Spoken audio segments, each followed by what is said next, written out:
खागा नाम का एक छोटा सा गांव था जिसकी मिट्टी में गरीबी और सादगी दोनों की खुशबू थी। इसी गांव की एक कच्ची झोपड़ी में रीता का जन्म हुआ। उसके घर में लक्ष्मी नहीं, बस जिम्मेदारियां आई थीं।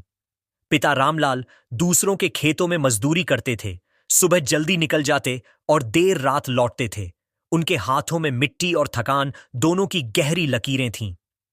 मां पार्वती गांव के कुछ पक्के घरों में बर्तन मांजती थीं और कपड़े धोती थीं। उनकी उंगलियां हमेशा पानी और साबुन के घोल में डूबी रहती थीं, जिनसे सर्दी में खून तक रिस आता था। रीता ने होश संभालते ही गरीबी को अपना पहला शिक्षक पाया। घर में खाने को दाल रोटी मिल जाए तो त्योहार जैसा लगता था। नए कपड़ों का तो सपना ही था। वह अक्सर अपने फटे पुराने बड़े हो चुके कपड़ों को सिलकर पहनती थी। गांव के बच्चे जब खेलते थे तो वह या तो मां के साथ काम में हाथ बटाती या दूर से देखती रहती। लेकिन रीता के अंदर एक आग थी, एक जिद थी। उसे पढ़ना था। रामलाल और पार्वती ने ठान लिया था कि वे अपनी बेटी को अपनी तरह मजदूर नहीं बनने देंगे। उन्होंने पेट काटकर, अपनी जरूरतें मारकर रीता को गांव के सरकारी स्कूल में दाखिला दिलाया। स्कूल की फीस और किताबों के पैसे जुटाना उनके लिए पहाड़ तोड़ने जैसा था। रामलाल ने शहर जाकर कभी कभी रिक्शा भी चलाया और पार्वती ने रात को दीपक की हल्की रोशनी में गांव वालों के लिए सिलाई का भी काम करना शुरू कर दिया। रीता भी अपने माता पिता के त्याग को समझती थी। वह स्कूल में सबसे तेज थी। उसका मन किताबों में लगता था। गणित के सवाल हों या हिंदी की कविताएं, वह सब में अव्वल आती थी। घर पर बिजली नहीं थी तो वह लालटेन की टिमटिमाती रोशनी में देर रात तक पढ़ती थी। अक्सर पढ़ते पढ़ते उसकी आंखें दुखने लगती थीं, लेकिन वह हार नहीं मानती थी। गांव में स्कूल की पढ़ाई पूरी करने के बाद उसके सामने बड़ा सवाल आया। आगे की पढ़ाई शहर में होगी।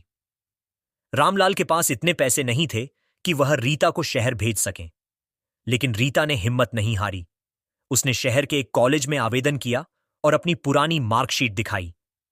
उसकी प्रतिभा देखकर कॉलेज के प्रिंसिपल ने उसे आधी फीस पर दाखिला दे दिया। यह एक चमत्कार से कम नहीं था। रीता शहर आई। यह शहर उसके गांव से बहुत अलग था। यहां तेज रफ्तार जिंदगी थी, ऊंची इमारतें और चमक दमक थीं। रीता ने शहर के बाहरी इलाके में एक बहुत छोटी सी जगह किराए पर ली और साथ ही ट्यूशन पढ़ाना शुरू कर दिया।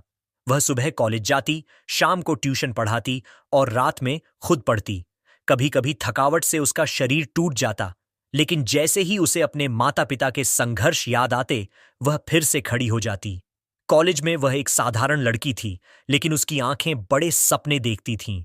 उसकी पढ़ाई और कड़ी मेहनत के कारण उसकी दोस्ती कुछ अच्छे, समझदार छात्रों से भी हुई। इन दोस्तों ने उसे हमेशा आगे बढ़ने के लिए प्रेरित किया। कॉलेज के पास ही शहर की एक पुरानी और व्यस्त गली थी, जिसे मैकेनिक बाजार कहा जाता था। वहां गाड़ियों और मशीनों की घरघराहट हमेशा गूंजती रहती थी। रीता की पुरानी साइकिल अक्सर खराब हो जाती थी और उसे उसी बाजार में जाना पड़ता था।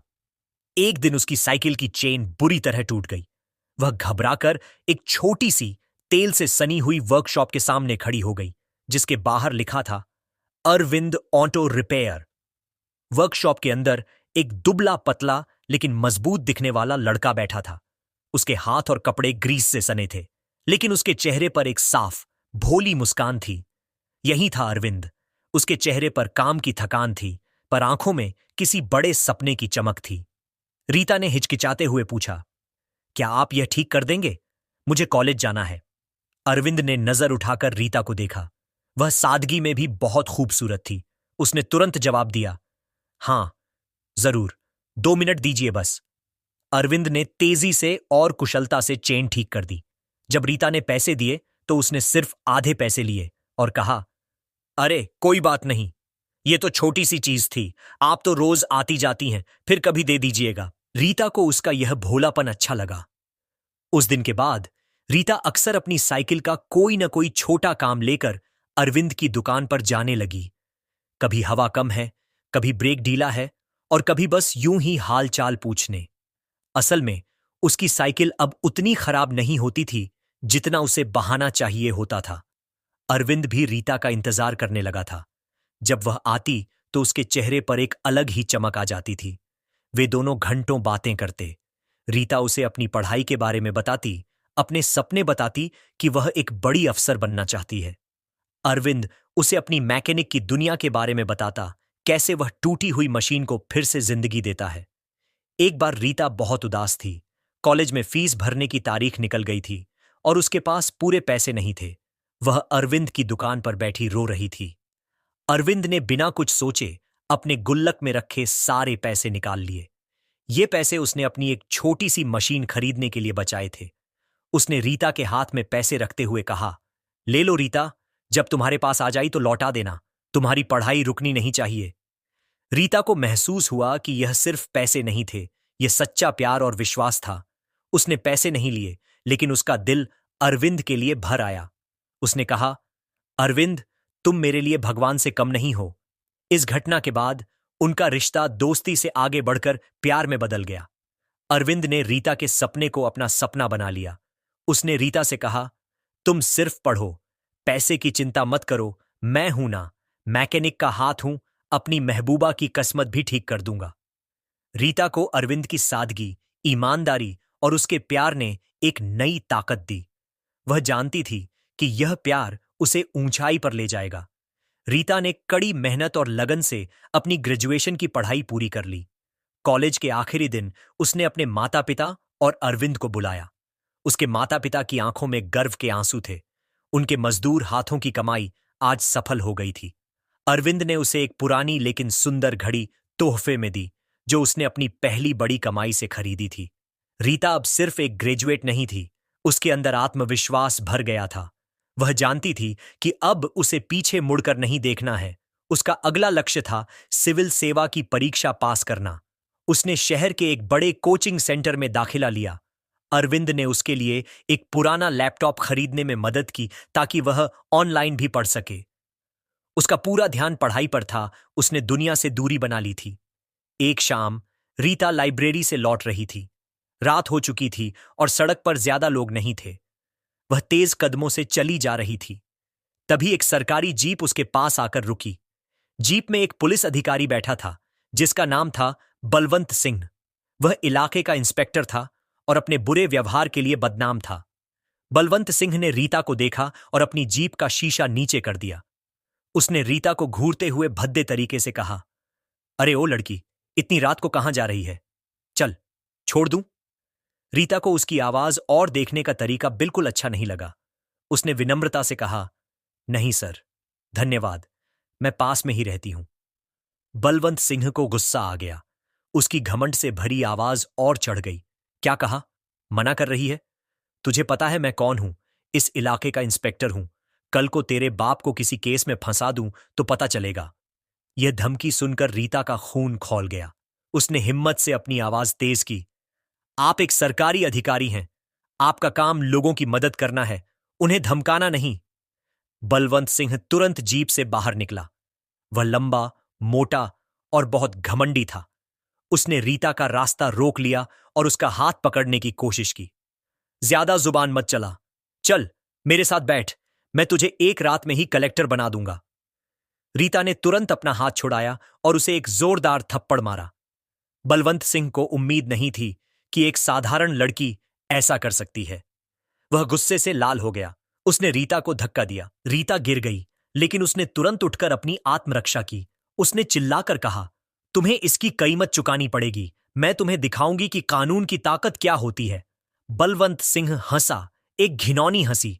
हा आहा, तू और मुझे कीमत चुकाने को कहेगी? जा, जो करना है कर ले, मेरा कोई कुछ नहीं बिगाड़ सकता। रीता रोते हुए घर पहुंची। वह पूरी तरह से टूट चुकी थी। उसका सपना, उसका आत्मविश्वास सब बिखर गया था। अरविंद ने उसे इस हालत में देखा तो वह तुरंत समझ गया कि कुछ बुरा हुआ है। रीता ने उसे सब कुछ बताया, बलवंत सिंह के दुर्व्यवहार के बारे में, उसकी धमकी के बारे में। अरविंद का दिल गुस्से और दर्द से भर गया। उसने रीता का हाथ पकड़ा और उसकी आंखों में देखा। रो मत रीता, यह आंसू बहाने का समय नहीं है। यह आग है, इसे बुझने मत देना। तू सही कह रही थी, तुम्हें उसे कीमत चुकानी पड़ेगी। लेकिन तुम एक मजदूर की बेटी हो, तुम आजाद भारत की बेटी हो। तुम उसे सजा दोगी, लेकिन अपने तरीके से। कल से तुम्हारी पढ़ाई दुगनी हो जाएगी। वह पुलिस वाला तुम्हारी ताकत बनेगा, कमजोरी नहीं। ये घटना रीता के लिए एक टर्निंग पॉइंट थी। बलवंत सिंह ने सिर्फ रीता को नहीं छेड़ा था, उसने रीता के सपने को, उसके सम्मान को ठेस पहुंचाई थी। रीता ने उसी रात संकल्प लिया कि अब उसका एकमात्र लक्ष्य है आईपीएस अधिकारी बनना और बलवंत सिंह को उसके किए की सजा देना। बलवंत सिंह की घटना ने रीता की जिंदगी की दिशा बदल दी। उसके भीतर डर खत्म हो गया और उसकी जगह पर एक फौलादी संकल्प ने ले ली। अब वह सिर्फ एक प्रशासनिक अधिकारी नहीं बनना चाहती थी, वह वर्दी पहनकर उस व्यवस्था को ठीक करना चाहती थी जिसमें बलवंत सिंह जैसे लोग लोगों के सम्मान को रौंदते थे। उसने अपनी पढ़ाई का समय 2 गुना कर दिया। वह सुबह 4 बजे उठती और देर रात 12 बजे तक पढ़ती रहती। उसकी छोटी सी मेज पर किताबें बिखरी रहती थीं। कभी कभी नींद उसे खींचती थी, लेकिन बलवंत सिंह का घिनौना चेहरा उसकी आंखों के सामने आ जाता और वह फिर से पढ़ने लगती। रीता की इस जिद में अरविंद उसका सबसे बड़ा सहारा था। वह जानता था कि रीता इस समय क्या महसूस कर रही है। उसने अपनी वर्कशॉप का समय कम कर दिया और बाकी समय रीता के लिए समर्पित कर दिया। वह हर सुबह रीता को चाय बनाकर देता ताकि वह उठकर सीधे पढ़ाई शुरू कर सके। वह रीता के लिए खाना बनाता ताकि उसका समय बर्बाद न हो। वह रीता की किताबों को व्यवस्थित रखता और उसका कमरा साफ करता। जब रीता थक जाती तो अरविंद उसे बाहर घुमाने ले जाता। वे पुरानी गली के किनारे बैठते जहां से शहर की तेज रफ्तार गाड़ियां गुजरती थीं। अरविंद उसे हमेशा एक ही बात कहता, रीता, तुम उस बलवंत सिंह के लिए मत पढ़ो। तुम उस रीता के लिए पढ़ो जो खागा गांव की मजदूर बेटी है और जो अपने माता पिता के चेहरे पर मुस्कान देखना चाहती है। तुम हर उस लड़की के लिए पढ़ो जिसे सड़क पर चलते हुए डर लगता है। तुम्हारा सपना सिर्फ तुम्हारा नहीं है, वह लाखों लोगों की उम्मीद है। उसकी बातों में जादू था। रीता हर बार नई ऊर्जा से भर जाती थी। इस दौरान रीता के माता पिता भी लगातार उसका समर्थन कर रहे थे। रामलाल और पार्वती ने मजदूरी का काम और बढ़ा दिया। वे दोनों जानते थे कि उनकी बेटी एक बड़ी लड़ाई लड़ रही है। जब भी रीता गांव जाती तो वे उसे बस यही कहते, हारना मत बेटी, हम सब तेरे साथ हैं, तू पढ़ेगी तो हमारी जिंदगी संवर जाएगी। सिविल सेवा परीक्षा की तैयारी एक तपस्या थी। रीता ने कई बार हार माननी चाहिए। मॉक टेस्ट में कम नंबर आते तो वह निराश हो जाती, लेकिन जब भी वह ऐसा महसूस करती, वह अपनी पुरानी फटी हुई किताबों को देखती, अपनी मां के खून से सने हाथों को याद करती और बलवंत सिंह का थप्पड़ याद करती। यह सब उसे फिर से खड़ा कर देता था। रीता ने अपने अध्ययन को 3 भागों में बांटा।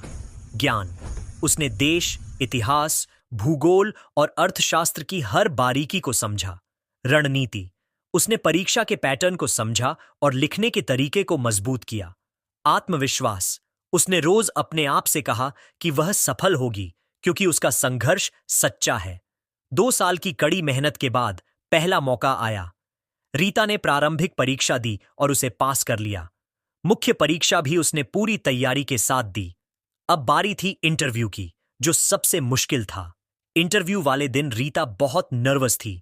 उसने अपने माता पिता को याद किया, अरविंद को याद किया। इंटरव्यू पैनल के सामने जब वह बैठी तो उसने अपनी सारी सच्चाई रख दी। उसने अपने गांव के संघर्ष को बताया, अपने माता पिता के बलिदान को बताया और उसने बलवंत सिंह की घटना का जिक्र करते हुए कहा कि वह उस व्यवस्था को बदलने के लिए इस पद पर आना चाहती है। पैनल के सदस्य उसकी ईमानदारी और उसके संघर्ष से बहुत प्रभावित हुए। कुछ ही हफ्तों बाद नतीजे आए। उस दिन अरविंद अपनी वर्कशॉप में था। रेडियो पर उसने खबर सुनी, सिविल सेवा परीक्षा के नतीजे घोषित। खागा गांव की रीता ने हासिल किया टॉप रैंक। अरविंद खुशी से पागल हो गया। वह चिल्लाता हुआ अपनी वर्कशॉप से बाहर भागा। उसके हाथ में तेल लगा था। वह ऐसे ही दौड़ा। वह सीधा रीता के कमरे की ओर गया और दरवाजा खटखटाया। रीता को पहले ही पता चल चुका था। वह कमरे में अकेली बैठी थी और उसकी आंखों से आंसू बह रहे थे, लेकिन इस बार ये आंसू खुशी के थे। अरविंद ने उसे अपनी बाहों में भर लिया। रीता, तुमने कर दिखाया। तुमने मेरा सपना, गांव का सपना, सब पूरा कर दिया। रीता ने कहा, यह सिर्फ मेरा सपना नहीं था, यह मेरी जीत नहीं है। यह मेरे बाबा की मजदूरी की जीत है, मेरी मां के बर्तनों की खनक की जीत है और यह तुम्हारी मोहब्बत की जीत है, अरविंद। प्रशिक्षण का समय भी रीता ने बहुत लगन से पूरा किया। अब वह सिर्फ रीता नहीं थी, वह आईपीएस अधिकारी रीता सिंह थी। उसकी वर्दी में गांव की सादगी थी और कंधों पर सितारे नहीं बल्कि लाखों लोगों का विश्वास था। प्रशिक्षण पूरा होने के बाद रीता की पहली पोस्टिंग उसी शहर में हुई जहां बलवंत सिंह इंस्पेक्टर था। यह शायद किस्मत का ही खेल था। रीता को जिले का अतिरिक्त पुलिस अधीक्षक एएसपी नियुक्त किया गया।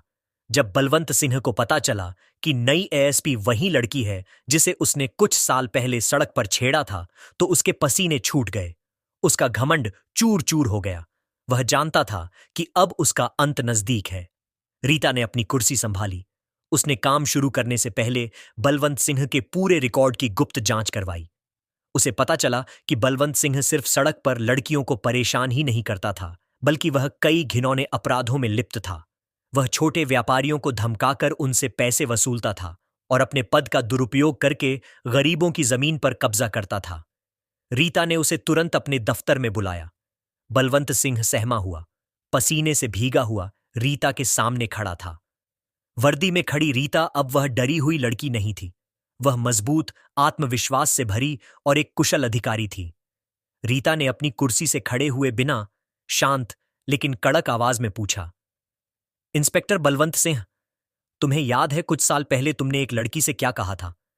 तुमने कहा था कि तुम्हारा कोई कुछ नहीं बिगाड़ सकता, और यह भी कहा था कि वह लड़की तुम्हें कीमत चुकाने को कहेगी। बलवंत सिंह की हिम्मत जवाब दे गई। वह कांपते हुए बोला, मैडम, मुझे माफ कर दीजिए। मैं उस दिन नशे में था। मैं गलती कर चुका हूं। रीता ने मेज पर बलवंत सिंह के अपराधों से जुड़ी एक फाइल फेंकी। नशा या घमंड? यह फाइल दिखाती है कि तुम सिर्फ एक बदतमीज इंसान नहीं हो, तुम एक अपराधी हो। तुमने अपने पद का दुरुपयोग करके लोगों को लूटा है। तुमने अपनी वर्दी को कलंकित किया है। रीता ने तुरंत अपने अधीनस्थ अधिकारी को बुलाया और स्पष्ट आदेश दिए, इंस्पेक्टर बलवंत सिंह को तुरंत गिरफ्तार किया जाए। इन पर भ्रष्टाचार, रंगदारी और आपराधिक दुर्व्यवहार के तहत मुकदमा चलाया जाएगा। इस मामले में कोई दया नहीं बरती जाएगी।